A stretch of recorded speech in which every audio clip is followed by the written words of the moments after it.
Democrats kick off their convention in Chicago. Both former President Trump and J.D. Vance will be in Pennsylvania talking about the economy.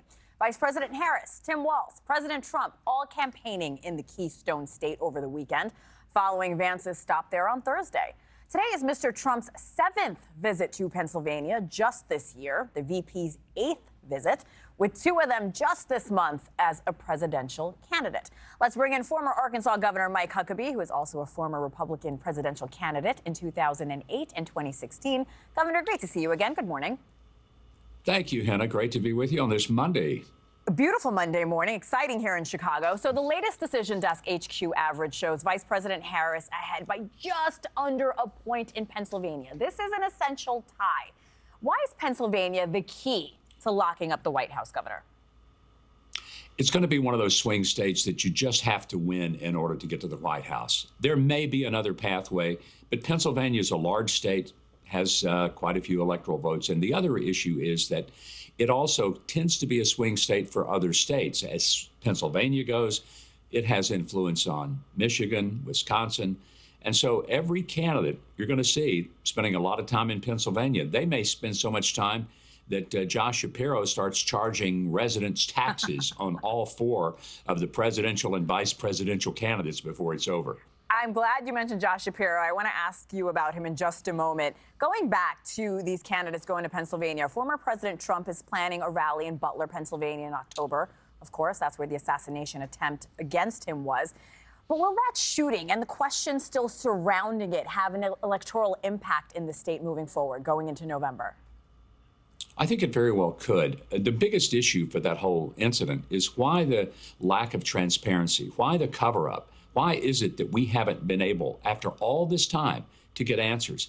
Every time in this country when there's a mass shooting, whether it's at a mall, a school, wherever it is, within hours, law enforcement comes out, they give us all the information they have, and they keep giving information as they get it. In this case, it's been stonewall, cover-up, hiding the facts, not being honest and transparent, trying to pretend that it was someone else's fault. Something's not quite right here, and I think every American, I don't care whether you're on the left or the right, you just find that this is unacceptable for us not to know more about what happened that day and who should have been responsible and why they weren't. Yeah, I think most Americans agree with you there. Do you see any fallout electorally from Vice President Harris not choosing Josh Shapiro in that state? It could be. I mean, the real question is, was it because he was Jewish? Gosh, I hope not. That would be a horrible reason not to pick someone. He certainly has a lot of charisma. I think many people would have thought this is an easy pick. It's Shapiro. You got to win Pennsylvania. That helps you do it. But for whatever reason, she didn't. And I don't want to say that it was because he was Jewish. As I say, I hope not. But I do think the Democrats have a real problem because they haven't been as strong on Israel as they need to be. Israel was attacked. They didn't precipitate an attack.